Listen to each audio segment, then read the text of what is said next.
எல்லாரும் கரங்களை தட்டி கர்த்தருடைய வார்த்தையை வரவேற்கலாமா? ஸ்தோத்திரம் ஸ்தோத்திரம் ஸ்தோத்திரம். இயேசுவே உம்முடைய வார்த்தைகளுக்காக நன்றி. 1 தீமோத்தேயு 2வது அதிகாரம் 4வது வசனத்தை வாசிக்க. ஆமென். அல்லேலூயா அல்லேலூயா. இந்த வசனத்தை நாம் அநேக முறை நாம் தியானித்திருக்கிறோம் இல்லை? எல்லா மனுஷரும் ரட்சிக்கப்படவும் சத்தியத்தை அறிகிற அறிவை அடையவும் அவர் சித்தம் உள்ளவராக இருக்கிறார். அல்லேலூயா. ஆண்டவருடைய சித்தம் என்னன்னு நிறைய நேரத்தில் நம்ம யோசிப்போம். ஒரு சில சித்தங்கள் முன்னாடியே அவர் சொல்லிடுவார் இதுதான் அப்படின்னு. ஒரு சில காரியங்கள் நம்ம கடந்து போகும்போது தெரிஞ்சுக்குவோம். அல்லேலூயா. எல்லா மனுஷரும் ரட்சிக்கப்படுவது தேவனுடைய சித்தம். அதனால தான் அந்த சித்தம் நிறைவேறணும் அப்படின்றதுக்காக நம்ம என்ன பண்ணுறோம்? ஜெபிக்கிறோம், சுவிசேஷம் அறிவிக்கிறோம். நம்மளால் ஆன மட்டும் எல்லாத்துக்கும் என்ன செய்கிறோம்? இயேசுவின் நாமத்தை குறித்து அறிவிக்கிற. இயேசுவை ஏற்றுக்கங்க, கர்த்தர் உங்களை ஆசீர்வதிப்பார், கர்த்தர் உங்களை என்ன செய்வார்? பாவ சாபங்களிலிருந்து நீங்களாக்கி விடுதலை தருவார்னு சொல்கிறோம். ஆனால் அதில் இன்னொரு பகுதியை நம்ம ரொம்பவுமே கண்டுக்கிறது இல்லை. அல்லேலூயா. எல்லா மனுஷரும் ரட்சிக்கப்படணும்னு நம்ம நினைக்கிறோம். அதே சமயம் தேவனுடைய சித்தம் சத்தியத்தை அறிகிற அறிவை அடையவும் அவர் சித்தமாக இருக்கிறார். நீ ரட்சிக்கப்பட்டியா? இயேசுவை ஏற்றுக்கிட்டியா? ஞானஸ்நானம் எடுத்துட்டியா? வா, அவ்வளோதான். நீ ஞானஸ்நானம் எடுத்துட்டியா? அவ்வளோதான். நீ ஞானஸ்நானம் எடுத்துட்டியா? அவ்வளோதான்.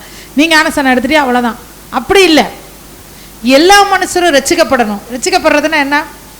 கர்த்தராகி இயேசு கிறிஸ்துவை விசுவாசித்து ஞானஸ்நானம் பெற்றவன் தான் ரட்சிக்கப்படுவான். விசுவாசம் உள்ளவனாகி ஞானஸ்நானம் பெற்றவன் ரட்சிக்கப்படுவான். விசுவாசம் உள்ளவனாகி ஞானஸ்நானம் பெறாதவர்கள் ரட்சிக்கப்படவில்லைன்னு தான் அர்த்தம். அல்லேலூயா.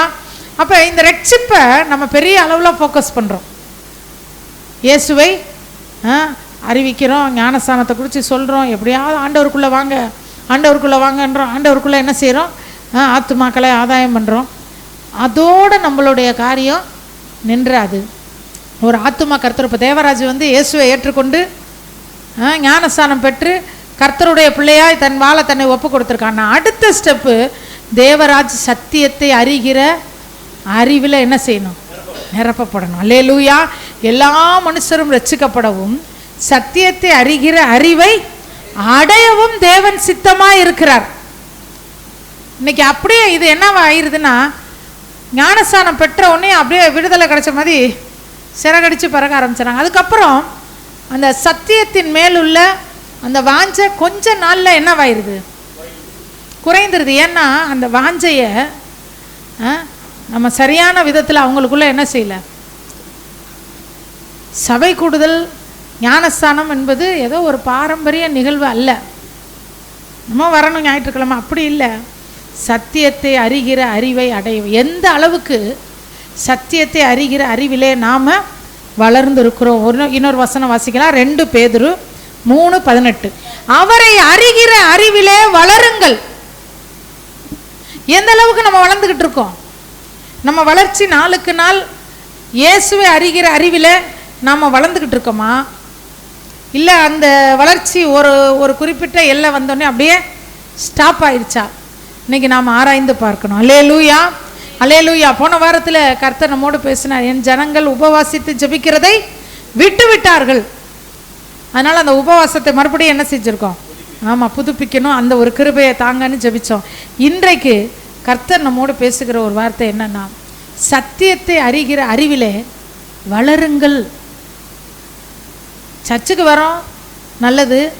அந்த ஒரு நாள் வந்துட்டு போகிறதுல சத்தியத்தில் பெரிய அளவில் என்ன செஞ்சிட முடியாது? வளர்ந்துட முடியாது. ஒவ்வொரு நாளும் இயேசுவோடு கூட பழகணும், வேற ஒன்றும் செய்ய வேணாம். அல்லேலூயா. சத்தியத்தை அறிகிற அறிவு. ஒரு மனிதனை நாம் எப்படி அறிந்து கொள்ள முடியும்? ஒரு மனுஷனை நம்மளோட பழகிறவங்க, நம்ம குடும்பத்தில் உள்ளவங்க, இவங்களை பற்றி நல்லா நம்ம தெரிஞ்சுக்கணுன்னா அவங்களோட நல்லா நம்ம என்ன செய்யணும்? பேசணும், அவங்களோட பழகணும். அவங்க நம்ம கூட பேசணும், நாம் அவங்க கூட பேசணும். அப்போ தான் அவங்கள பற்றி நம்ம புரிஞ்சுக்க முடியும். நாம் ஒருத்தட்ட பேசிக்கிட்டே இருக்கோம், அவங்க நம்மக்கிட்ட பேசவே இல்லை. அப்போ நம்ம எப்படி அவங்கள பற்றி புரிஞ்சுக்கிறது? இல்லை, அவங்க நம்மக்கிட்ட பேசிக்கிட்டே இருக்காங்க, நாம் பேசவே இல்லை. அப்போ எப்படி புரிஞ்சுக்கிறது? நாம் பேசணும், அவங்களும் பேசணும். 2 பேரும் பேசி பழகும்போது தான் ஒரு மனிதரை குறித்து நாம் அறிந்து கொள்ள முடியும். அப்போ சத்தியத்தை எப்போ நாம் அறிந்து கொள்ள முடியும் அப்படின்னா, இயேசு சொல்கிறார், நானே வழியும் சத்தியமும் ஜீவனுமா இருக்கு. இயேசுவோட நாம் பேசணும், இயேசு கிறிஸ்து நம்ம கூட பேசணும். அப்போ தான் சத்தியத்தில் வளர்ந்துக்கிட்டே இருக்கும்னு அர்த்தம். அல்லேலூயா. எல்லா மனுஷரும் ரட்சிக்கப்படும். சர்ச்சுக்கு வந்துட்டோம், ஞானஸ்தானம் எடுத்துட்டோம், அதோடு முடிஞ்சு போயிடல. ஒவ்வொரு நாளும் இயேசு கிறிஸ்து நம்மோடு பேசணும், நாம் அவரோடு பேசணும். அவர் நம்ம கூட பேசுகிறது எப்படி பேசுவார்? வேதத்தின் வழியாய். ஆண்டவர் முதல் ஸ்டெப்பு வேதத்தின் வழியாக தான் பேசுவார். அப்புறம் தான் தரிசனம் கிரிசனம் சொப்பனம் அதெல்லாம் அப்புறம்தான். வசனம் சொல்லுது, தங்கள் ஆவியின் ஏவுதலை பின்பற்றுகிறவர்கள், தேவ ஆவியின் ஏவுதலை பின்பற்றுகிறவர்கள். ரெண்டு விதமான காரியம் இருக்கு. என் மனசில் நான் என்ன நினைக்கிறேனோ அதையே நான் ஆண்டவருக்கு பேசுகிறாருன்னு என்ன பண்ண முடியாது, முடிவுக்கு வர முடியாது. அப்போ ஆண்டவர் பேசுகிறதுல முதலும் கடைசியுமான ஒரே வழி வேதத்தை வாசிக்கணும். நாம் வாசித்த வேத பகுதியை, வேத வசனத்தை கர்த்தர் சொப்பனத்தில் உறுதிப்படுத்துவார், தரிசனத்தில் உறுதிப்படுத்துவார், சபையிலே ஆராதனையிலே உறுதிப்படுத்துவார். இப்படி தான் நடக்கணும். ஒரு குழந்தை பிறந்துச்சுன்னா இந்த குழந்தை முதல்ல என்ன பண்ணணும்? இங்கிட்டு திரும்பி படுக்கும், அங்கிட்டு திரும்பும், இங்கிட்டு திரும்பும், அப்புறம் என்ன பண்ணும்? குப்புற விழுகும், அப்புறம் என்ன செய்யும்? தவக்கும், அப்புறம் உட்காரும், நிற்கும், அப்புறம் நடக்கும். பிறந்த ஒன்றையுமே இன்னைக்கு தான் பிறந்துச்சு, நாளைக்கே நடக்கணும்னு உபவாசம் இருந்து இயேசுவே பிள்ளை நடக்கணும் நடக்கணும் நடக்கணும், எப்படி நடக்கும்? அதுக்கும் பல கட்டங்களை என்ன செய்யணும்? தாண்டி வரணும்ல. அல்லேலூயா. அதுமாதிரி பிறந்த ஒன்றுமே பேசணும்னா எப்படி பேசும்? அதுக்குன்னு ஆண்டவர் ஒரு வளர்ச்சியை வைத்திருக்காரு. அந்த வளர்ச்சியை அடைஞ்சதுக்கப்புறம் தான் அந்த பிள்ளை என்ன செய்ய முடியும்? பேச முடியும். வேதமே வாசிக்காம கர்த்தர் நம்மோடு பேசுறது வேத வாசனம், நாம் அவரோடு பேசுறது ஜபம். இந்த ரெண்டும் கரெக்டாக இருக்கணும். இந்த ரெண்டுமே இல்லாமல் எந்த விதமான ஒரு சொப்பனமோ எந்த விதமான தரிசனமோ அதை நீங்களே ஏற்றுக்கக்கூடாது. அதை கேன்சல் பண்ணி விட்டுறணும். இயேசுவின் நாமத்தினால போ. நான் என்ன பண்ணவே இல்லை, ஒருவரோடு பழகாமல் எங்கேயோ இருப்பாங்க அவங்க, நம்ம எங்கேயோ இருப்போம். சரியான ரெண்டு பேருக்கு ஒரு அண்டர்ஸ்டாண்டிங் இருக்காது. ஆனால் அவங்கள பற்றி சொல்லுவோம், அவங்க இப்படி இவங்க இப்படி அப்படின்னு. எப்படி நம்ம அதே மாதிரி தான் இயேசுவையும் அவரோட பழகாமே கேட்டதை வச்சே நம்ம பேசிக்கிட்டு இருப்போம். இயேசு அப்படி, இயேசு இப்படி, இயேசுக்கு அது. அல்லேலூயா. இந்த நாளில் கர்த்தர் நம்மோடு பேசுகிறது. சத்தியத்திலே சத்தியத்தை அறிகிற அறிவை அடைந்து கொள்ளுங்கள்.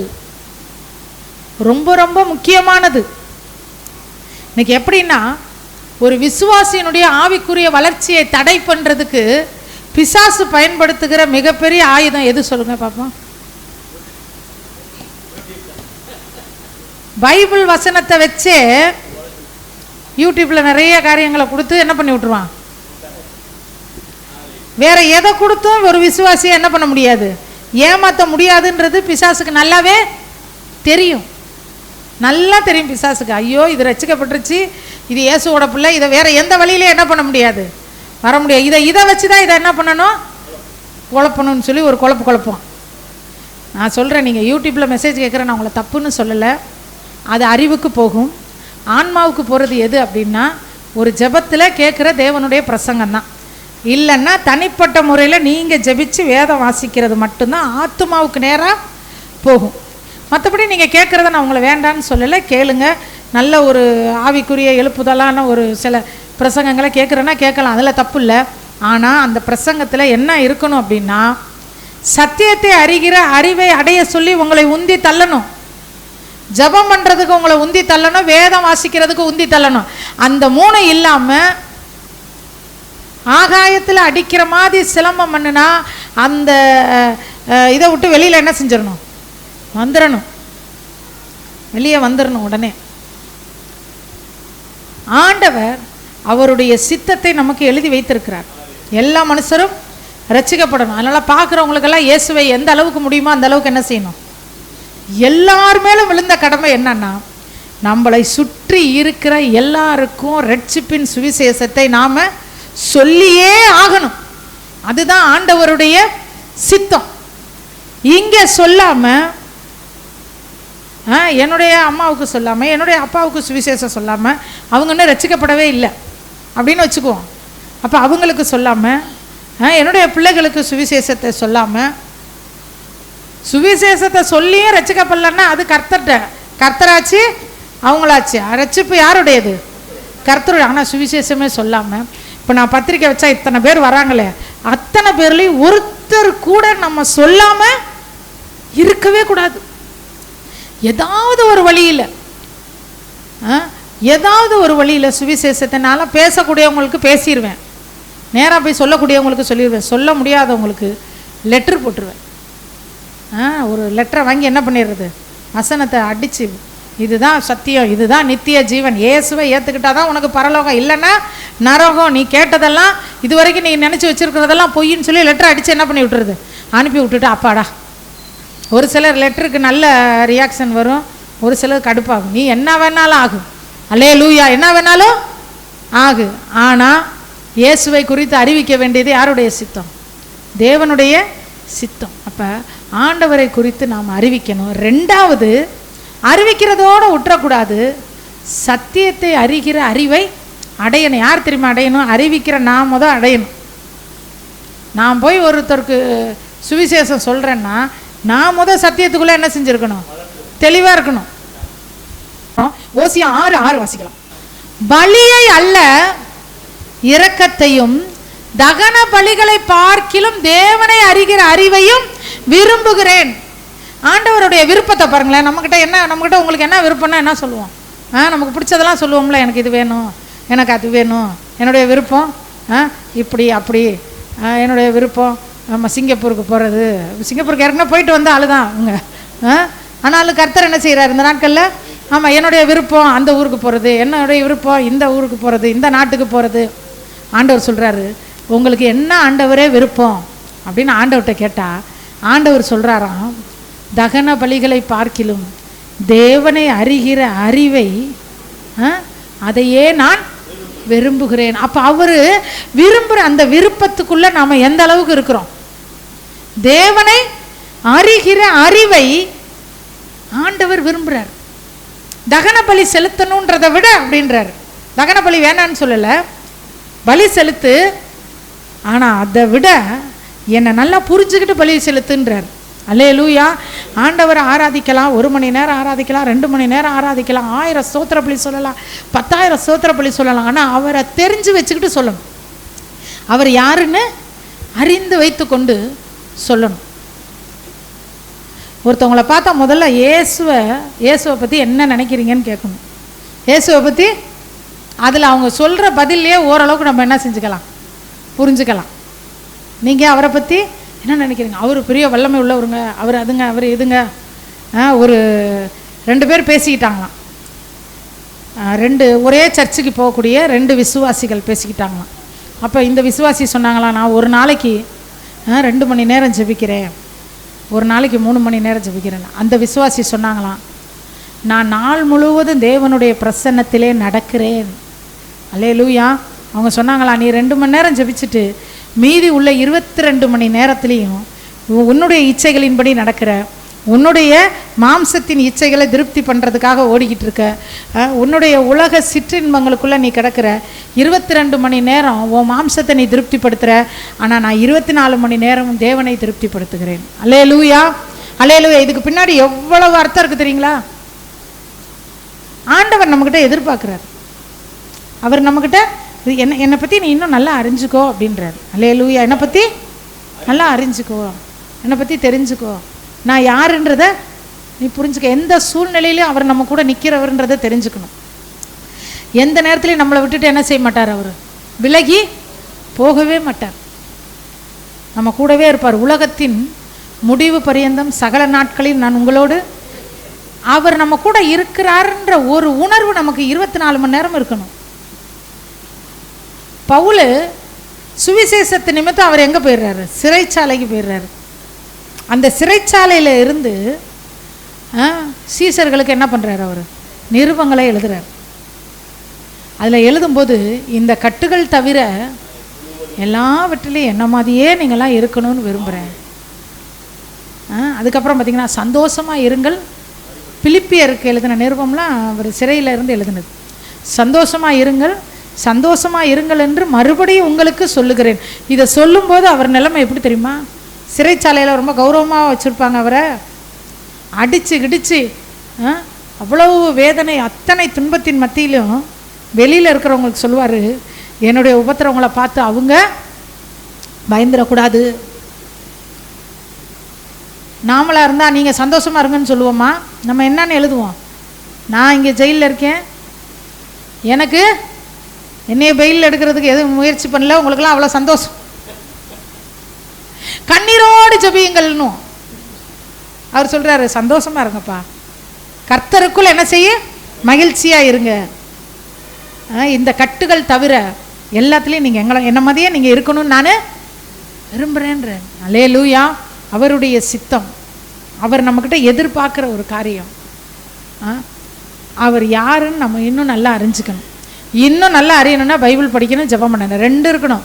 ஒரு பறவைக்கு ரெண்டு சிறகு மாதிரி ஒரு விசுவாசியுடைய ஆவிக்குரிய வளர்ச்சிக்கு இது ரெண்டுமே வேணும். ஒரு சிலர் பார்த்திங்கன்னா ஜெபிக்க ஆரம்பித்தாங்கன்னா நெடு முழங்காலில் 3 மணி நேரம் ஜெபிப்பாங்க, பைபிளே படிக்க மாட்டாங்க. பைபிளை படித்தா தூக்கம் வருதுன்னுவாங்க. ஒரு அதிகாரம் படிப்பாங்க, 1.5 அதிகாரம் படிப்பாங்க. நான் ஒருத்தவங்க கேட்டேன், இன்னைக்கு எத்தனை அதிகாரம்? 1.5 அதிகாரம். அது என்ன 1.5 அதிகாரம்? இல்லை, ஒரு அதிகாரத்தை முடிச்சிட்டேன், அடுத்த அதிகாரம் ரொம்ப பெருசாக இருந்துச்சு, அதனால் பாதி மட்டும் முடிச்சிருக்கேன், மீதி பாதி. நேரம் கிடைக்கும் போதெல்லாம் இதை எடுத்து என்ன செய்யணும்? படிக்கணும். நான் ஃபோன் ஒன்று வச்சுருக்கீங்கல்ல கையில், டெய்லி காலையில் வீட்டில் பைபிள் படிக்கிறப்ப எந்த பைபிளில் படிக்கணும்? நம்ம கையில் வச்சுருக்க பைபிளில் படிக்கணும். சர்ச்சுக்கு வரும்போது பைபிள் எடுத்துகிட்டு வந்து என்ன செய்யணும்? வசனத்தை திருப்பி பார்க்கணும். ஃபோன்லேயே பைபிள் படித்து பழகக்கூடாது. ஆனால் வெளியூர் போகிறீங்க, பஸ்ஸில் போகிறீங்க, ட்ரெயினில் போகிறீங்கன்னா அப்போ என்ன செஞ்சுக்கலாம்? ஃபோனில் பார்த்துக்கலாம், படிச்சுக்கலாம், அதனால் ஒன்றும் இல்லை. ஆனால் முழுக்க ஃபோன்லேயே படிச்சிங்கன்னா ஒரு நாளைக்கு ஃபோன்லேருந்து பைபிள் ஆப்பையே தூக்கிடுவாங்க. அப்போ என்ன பண்ணுவீங்க? பைபிளே இல்லாமல் போயிடுச்சுன்னா அப்போ கையில் இருக்க பைபிளில் தான் படிக்கணும். அப்போ இது வந்து மருத்துவர்களால் நிரூபிக்கப்பட்ட உண்மை. ஃபோன்லேயே ஒரு பிள்ளை படிச்சுக்கிட்டு இருக்குன்னா ஒரு வருஷம் கழித்து அது கையில் புத்தகத்தை கொடுத்தா படிக்கவே படிக்காது, அதுக்கு படிக்க தோணாது. 2 லைன் படித்தோடனே அதுக்கு அந்த இடத்த விட்டு என்ன செஞ்சிடாது, தாண்டி போயிடும். அல்லேலூயா. அதனால் கையில் இருக்க பைபிளை எடுத்து என்ன செய்யுங்க? பைபிளை வாசிங்க, ஜெபம் பண்ணுங்க. இது 2 செஞ்சிங்கன்னா தான் தேவனை அறிகிற அறிவில் நீங்கள் வளர முடியும். பொருளாதாரத்தில் வளருவோம், கர்த்தர் வளர்ப்பார். 100க்கு 100 உண்மைதான். எப்படி அதே நிலைமையில் வர்றவங்க அதே நிலைமையில் கடைசி வரைக்கும் என்ன செய்ய மாட்டாங்க? இருக்க மாட்டாங்க. அவங்களுக்குள்ள ஆண்டவர் ஒரு வளர்ச்சியை தருவார். ஒரு சிலருக்கு பொருளாதார வளர்ச்சியை பற்றி பேசினாலே பிடிக்காது. என்ன உலக ஆசீர்வாதத்தை பற்றி பேசுகிறாங்கன்னு. உனக்கு என்ன, அடுத்த மாதம் வாடகை கொடுக்க முடியாமல் உட்காந்துருக்கிறவனுக்கு தான் தெரியும் உலக ஆசீர்வாதம் எவ்வளோ முக்கியம்னு. உண்டா இல்லையா? பிள்ளைக்கு ஃபீஸ் கட்ட முடியாமல் ஜூன் மாதம் வந்துருமேன்னு மே மாதம் முழுசு கறி மீனே வாங்கி சாப்பிடாமல் இருக்கிறவங்களுக்கு தான் தெரியும் பொருளாதார ஆசீர்வாதம் எவ்வளோ முக்கியம்னு. சும்மா பேசிக்கிட்டே இருக்கக்கூடாது. அல்லேலூயா. பொருளாதாரத்திலையும் வளரணும், சகல நற்கிரியைகள்லையும் வளரணும், தேவனை அறிகிற அறிவிலும் வளரணும். வெறும் பொருளாதாரத்தில் மட்டும் வளர்ந்துட்டு போகக்கூடாது, அப்படியே வளர்ந்துக்கிட்டு போகணும்னு விரும்பக்கூடாது. இதில் வளரும்போது அது ஆட்டோமேட்டிக்காக என்ன செய்யும்? வளரும். அதனால் 2 காரியம், சத்தியத்தை அறிகிற அறிவை அடையணும். 2வது எல்லாரும் ரட்சிக்கப்படணுன்றதுக்காக நம்ம என்ன பண்ணணும்? ஏதாவது ஒன்று செய்யணும்.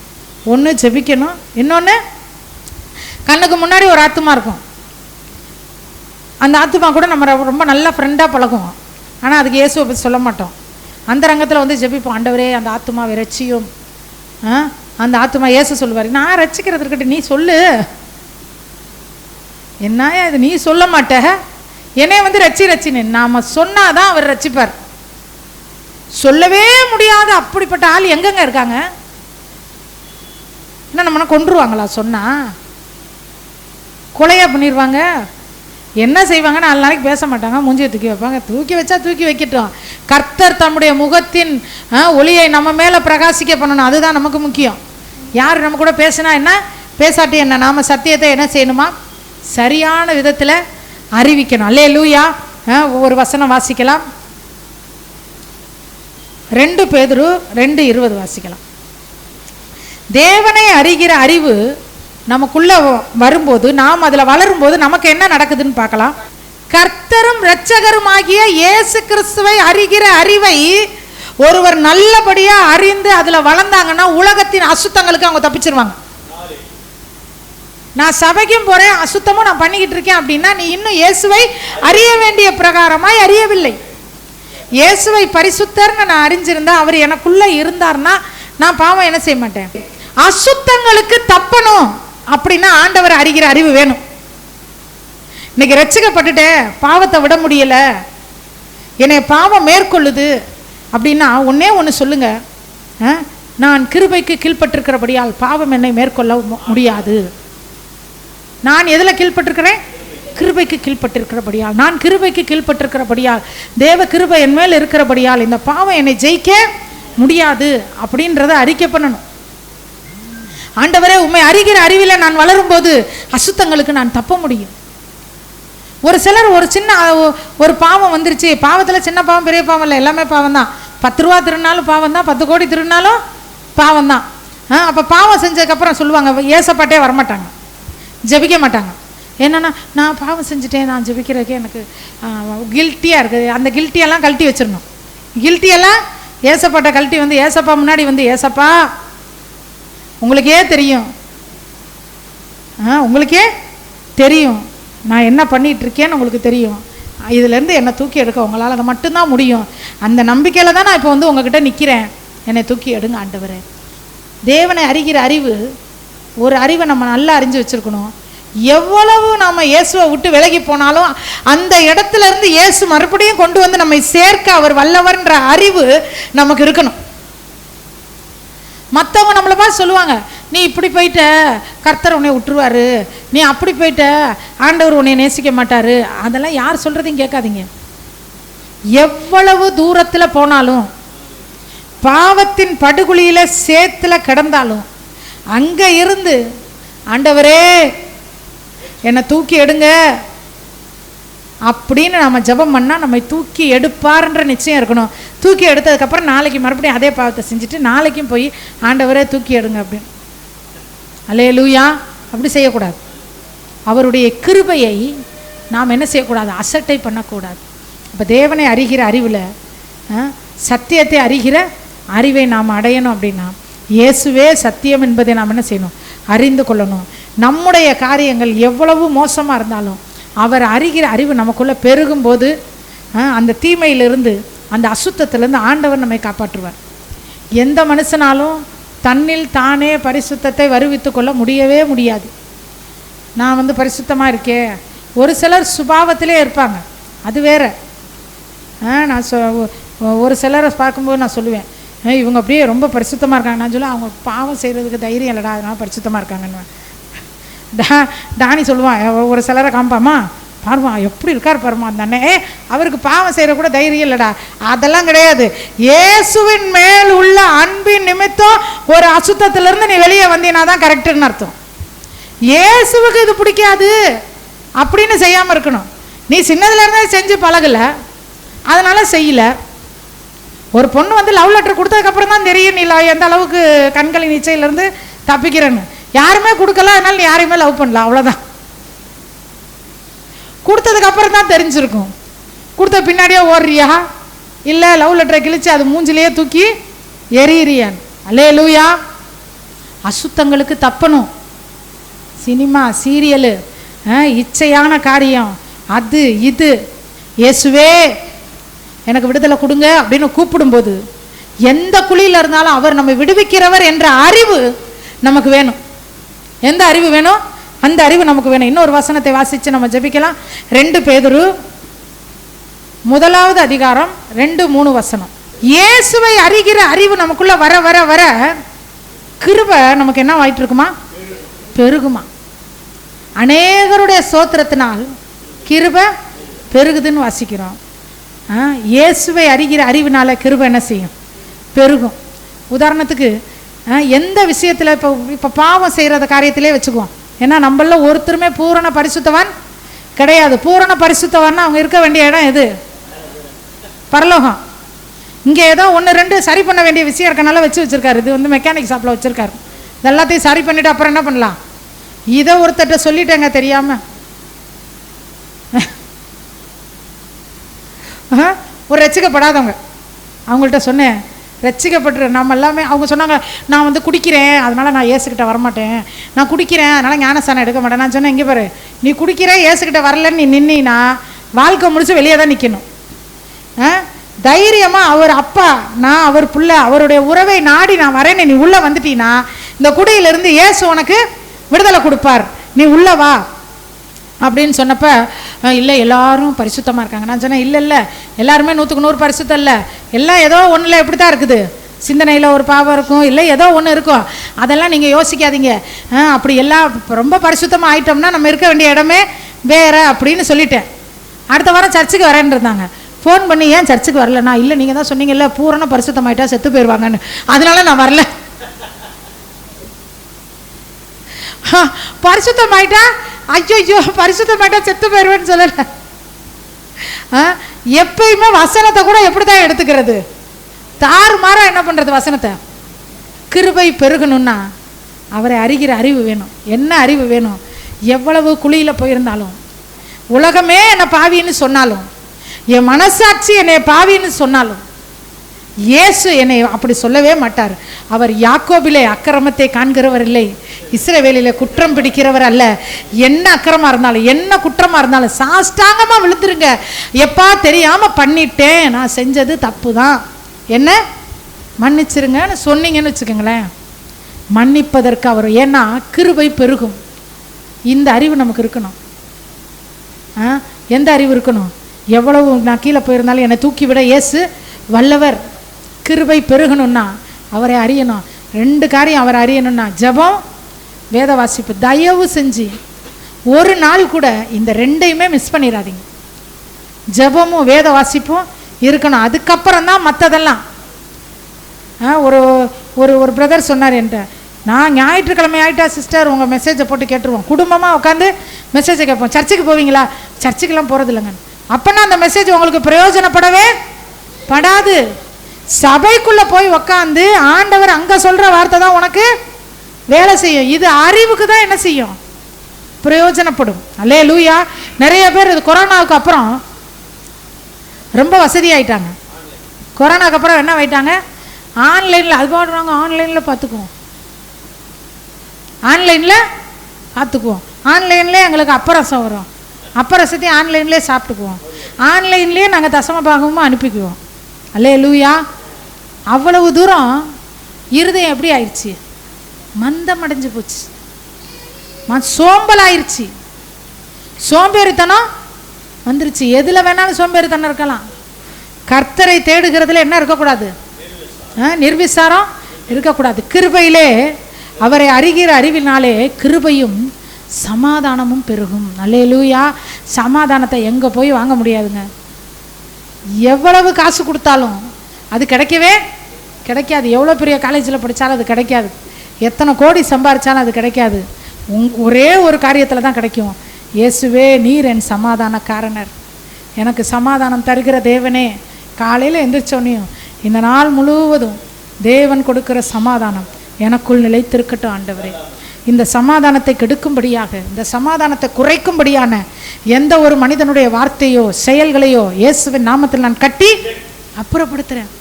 ஜெபம் பண்ணிட்டு அந்த நாளுக்குள்ளே நீங்கள் போங்க. நாள் முழுசும் நீங்கள் எப்படி இருப்பீங்க? சமாதானமாக இருப்பீங்க. அடுத்தது அதிலே வாசிப்பா 2 பேதுரு 1:2-3. அல்லேலூயா. அவரை அறிகிற அறிவினாலே ஜீவனுக்கும் தேவ பக்திக்கும் வேண்டிய எல்லாமே நமக்கு கிடைக்குதான். அல்லேலூயா. எப்போ கிடைக்குதான்? அவரை அறிகிற அறிவு. எத்தனை அறிவு அவரை பற்றி இருந்தாலும் ஒன்றே ஒன்று, என் மீட்பர் உயிரோடு இருக்கிறார். அவர் ஒரு நாள் என்னை எங்கேயுமே விட்டு கொடுக்க மாட்டார்.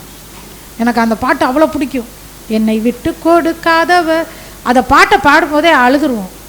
அநேக நேரங்களில் நம்ம பிள்ளைங்க விட்டு கொடுத்துருவாங்க, நம்முடைய உடன் பிறந்தவங்க கூட விட்டு கொடுத்துருவாங்க, நம்முடைய அப்பா அம்மா விட்டு கொடுத்துருவாங்க, நம்முடைய கணவன் விட்டு கொடுத்துடலாம், மனைவி. ஆனால் நம்மளை எந்த இடத்துலையும் விட்டு கொடுக்காத ஒருத்தர் இருக்கிறாருன்னா அது இயேசு மட்டும்தான். அல்லேலூயா, அல்லேலூயா. மோசேக்கு எதிராக அந்த அக்கா பேசும்போதே அவருக்கு கோவம் வந்துருச்சு. அக்கா தானே, இப்போ நம்ம சொல்லுவோம்ல, மோனிகா வந்து சொல்லுது மேகா என்னை திட்டுது அப்படின்னா, அக்கா தானே உடுப்பில் அப்படின்னு நாம் சொல்லுவோம். அவர் அக்காவாவது சுக்காவாவது, நான் தெரிந்து கொண்ட என்னுடைய பிள்ளைகளுக்கு விரோதமாய் நாவை அசைச்சா கர்த்தர் அந்த இடத்துல எழும்பி நிற்பார். எவ்வளோ பாக்கியம் உள்ளவங்க பாருங்க நம்ம. அல்லேலூயா.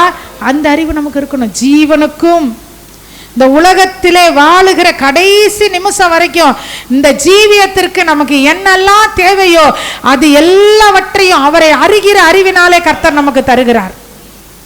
ஜீவனுக்கும் தேவ பக்திக்கும் வேண்டிய எல்லாவற்றையும் அவருடைய திவ்ய வல்லமை நமக்கு தந்து அருளுகிறது.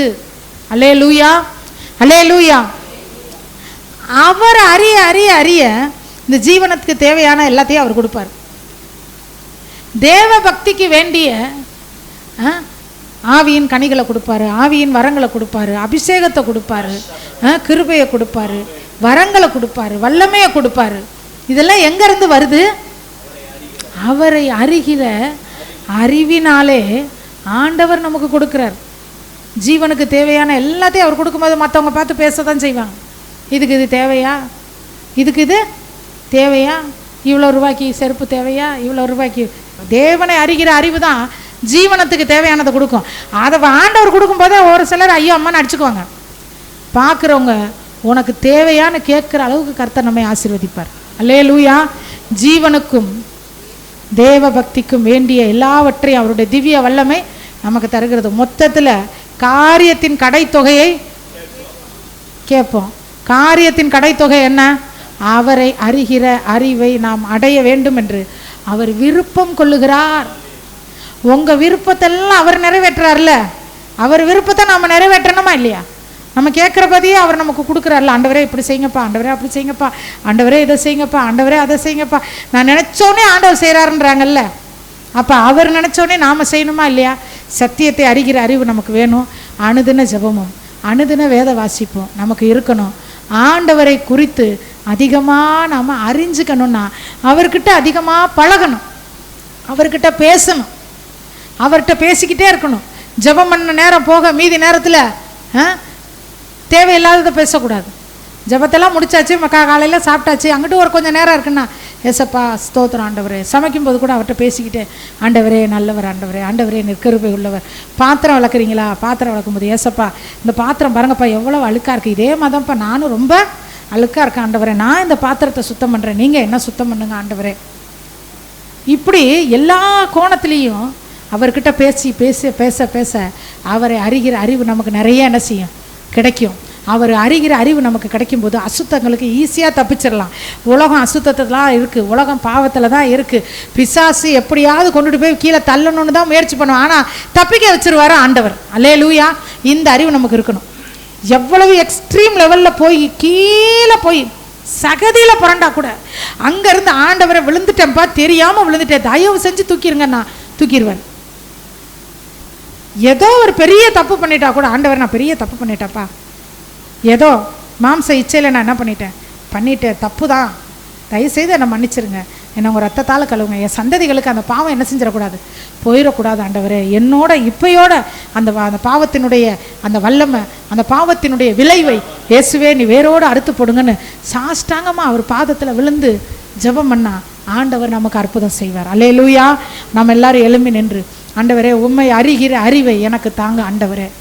தேவனை அறிகிற அறிவு எல்லா மனுஷரும் ரட்சிக்கப்படவும் சத்தியத்தை அறிகிற அறிவை அடையவும் அவர் சித்தமுள்ளவராய் இருக்கிறார். நாம் தேவனை அறிகிற அறிவை அடைய அவர் விருப்பமுள்ளவராய் இருக்கிறார். ஆண்டவரே உம்முடைய சித்தம் உம்முடைய விருப்பம் என் வாழ்க்கையிலே நிறைவேறும். இயேசுவே உம்முடைய சித்தம் உம்முடைய விருப்பம் என் வாழ்க்கையிலே நிறைவேறும். எல்லாரும் ஜெபிக்கலாமா? அந்த ரெண்டு வார்த்தையை சொல்லுங்க. இயேசுவே உம்முடைய சித்தம் உம்முடைய விருப்பம் என் சரீரத்திலே நிறைவேறட்டும். இயேசுவே உம்முடைய சித்தம் உம்முடைய விருப்பம் என் சரீரத்திலே நிறைவேறட்டும். ஒருவேளை சரீரத்துல ஆண்டவரே நான் சரீரத்தை பாவத்துக்கு நான் ஒப்பு கொடுத்திருக்கலாம் ராஜா, சரீரத்துல நான் ஏதாவது பாவம் செஞ்சிருக்கலாம், அதெல்லாம் ஆண்டவர்கிட்ட ஒப்பு கொடுங்க. இப்ப ஆண்டவர் உங்களுக்கு எதை நினைப்புப்படுத்துறாரோ, உன் சரீரத்துல நீ இப்படி செஞ்சியே, உன் சரீரத்தை நீ இச்சைக்கு ஒப்பு கொடுத்திய, உன் சரீரத்தை நீ மதுபானத்துக்கு ஒப்பு கொடுத்திய, உன் சரீரத்தை நீ அசுத்தமான காரியங்களுக்கு ஒப்பு கொடுத்திய என்று சொல்லி ஆண்டவர் நம்ம கேட்கும்போது ஆண்டவரே என்னை மன்னிச்சிருங்க, மெய்தான் ஆண்டவரே, உண்மைதான் ஆண்டவரே, தகப்பனே உண்மை சரியா நான் அறிஞ்சிக்கல ஆண்டவரே. ஆண்டவரே உம்மோடு உள்ள உறவில் நான் குறைவா இருந்ததுனால நான் இதெல்லாம் செஞ்சுட்டேன்ப்பா, என்னை மன்னிச்சிருங்க. ஒரு விஷயம் என்னை மன்னித்து என் ஜீவனுக்கும் தேவ பக்திக்கு வேண்டிய எல்லாவற்றையும் தாங்க. அசுத்தங்களிலிருந்து தப்பிக்க வைக்கிறது தேவனை அறிகிற அறிவு. ஆண்டவரே என்னை தப்பிக்க வைங்க இயேசுவே. ஜீவனுக்கும் இந்த ஜீவனுக்கு எனக்கு என்ன வேணுமோ எல்லாம் கொடுங்க ஆண்டவரே. இந்த உலகத்திலே நான் ஜீவனம் பண்றதுக்கு, இந்த உலகத்திலே உங்க வருகை வரை நானும் என் சந்ததியும் இந்த உலகத்திலே அனுபவிக்கிறதுக்கு என்னெல்லாம் நன்மை வேணுமோ அதை எல்லாவற்றையும் இயேசுவின் நாமத்தில் உங்க திவ்ய வல்லமையிலிருந்து நான் பெற்றுக்கொள்ளுகிறேன் ஆண்டவரே. இயேசுவின் நாமத்தில் நான் பெற்றுக்கொள்ளுகிறேன். இயேசுவின் நாமத்தில் நான் பெற்றுக்கொள்ளுகிறேன். இயேசுவின் நாமத்தில் நான் பெற்றுக்கொள்ளுகிறேன். இயேசு கிறிஸ்துவின் நாமத்தில் ஆண்டவரே நான் பெற்றுக்கொள்ளுகிறேன்.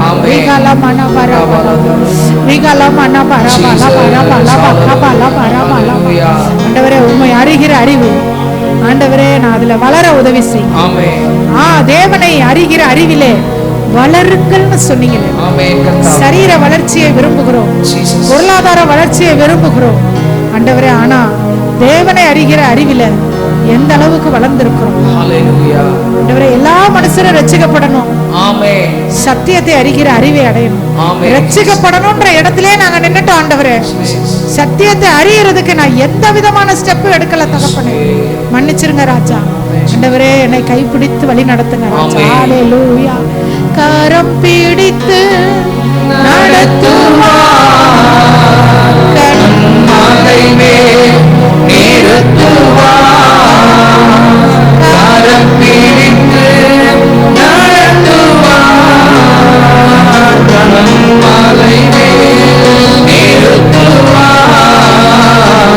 ஒரு தாய் தேற்றுவது போல் என் நேசர் தேற்றுவார். ஒரு தாய் தேற்றுவது போல் என் நேசர் தேற்றுவார். மார்போடு அணைப்பாரே, மனக்கவலை கவலை தீர்ப்பாரே. மார்போடு அணைப்பாரே, மனக்கவலை தீர்ப்பாரே. ஏற்றுவது போல் என் நேசர் ஏற்றுவார். ஏற்றுங்க ராஜா. ஒரு நாள் ஏற்றுவது போல் என் நேசர் ஏற்றுவார். தேவனுடைய கருத்தில் நம்மை அர்ப்பணிப்போம். அவரிடத்தில் ஒப்பு கொடுத்ததை அந்நாள் வரை, அவர் வருகை வரை காத்துக்கொள்ள வல்லவராய் இருக்கிறார். விலையேறப்பெற்ற ரட்சிப்பை கர்த்தர் உங்களுக்கு கொடுத்திருக்கிறார். சத்தியத்தை அறிகிற அறிவை நீங்கள் அடைய வேண்டும் என்பது பிதாவாகிய தேவனுடைய சித்தமாய் இருக்கிறது. அவரை அறிகிற அறிவிலே பெருகும்போது ஜீவனுக்கும் உங்கள் ஜீவனுக்கு வருகை வரை ஒவ்வொரு நாளுக்கு வேண்டியதை தருவார். தேவ பக்திக்கு வேண்டிய யாவற்றை உங்களுக்கு மாத்திரமல்ல உங்கள் சந்ததிக்கும் அவர் பெருக செய்ய வல்லவராய் இருக்கிறார். அபிரகாமுக்கு கர்த்தர் ஆசீர்வாதம். கர்த்தர் ஆபிரகாமை சகல காரியங்களும் ஆசீர்வதித்திருந்தார். அபிரகாம் கர்த்தருக்கு பயப்பட்டார். வெள்ளியும் பொண்ணுமுடைய சீமானாய் இருந்தார். சந்ததிகள் ஆசீர்வதிக்கப்பட்டார். பரிசுத்தரை அறிகிற அறிவே அறிவே. ஆண்டவரே, இந்த மாலை வேளை என்னை ஒப்புக் கொடுக்கிறேன், என் குடும்பத்தை ஒப்புக் கொடுக்கிறேன். உங்கள் சித்தம் என் வாழ்க்கையிலும் குடும்பங்கள் நிறைவேறட்டும் ராஜா. ஜெபிக்கலாம். பரலோக பிதாவே, இயேசுவின் நாமத்தில் துதிக்கிறோம்.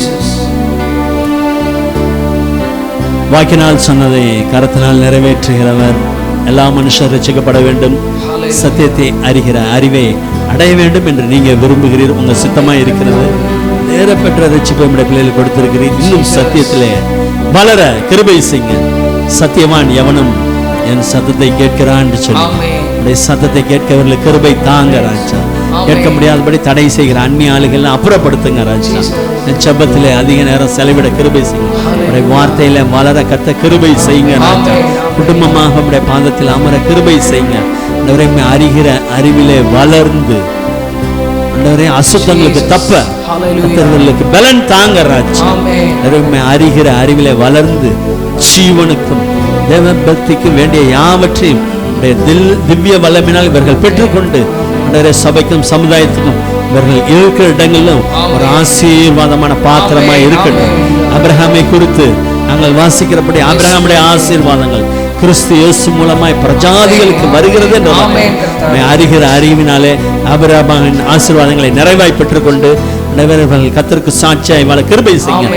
விரோதமாய் எழும்புகிற சத்தியத்தை அறிகிற அறிவுக்கு விரோதமாய் எழும்புகிற எல்லா பொல்லாத ஆவிகளின் வல்லமைகள், விரோதமாய் சத்தியத்தை குழப்புகிற எல்லா மனுஷரின் வல்லடிக்கும் அவர்களை தப்புவிப்பீராக. தேவ கிருபை சூழ்ந்து கொள்ளட்டும் இயேசுவின் நாமத்தில் பிதாவே ஆமென். எல்லாரும் சேர்ந்து சொல்வோம், என் ஆத்துமாவே கர்த்தரை ஸ்தோத்திரி, என் முழு உள்ளமே அவருடைய பரிசுத்த நாமத்தை ஸ்தோத்திரி. என் ஆத்துமாவே கர்த்தரை ஸ்தோத்திரி, கர்த்தர் செய்த சகல உபகாரங்களையும் மறவாதே. நம்முடைய கர்த்தராகிய இயேசு கிறிஸ்துவின் கிருபையும் பிதாவாகிய தேவனுடைய அன்பும் பரிசுத்த ஆவியானவருடைய ஐக்கியமும் ஆளுகையும் ஜெயமும் பாதுகாப்பும் என்றும் என்றும் சதா காலங்களிலும் நம் அனைவரோடும் இருப்பதாக. அல்லேலூயா, அல்லேலூயா. கர்த்தர் அவரை அறிகிற அறிவினால் உங்களை நிரப்புவாராக. ஆமென்.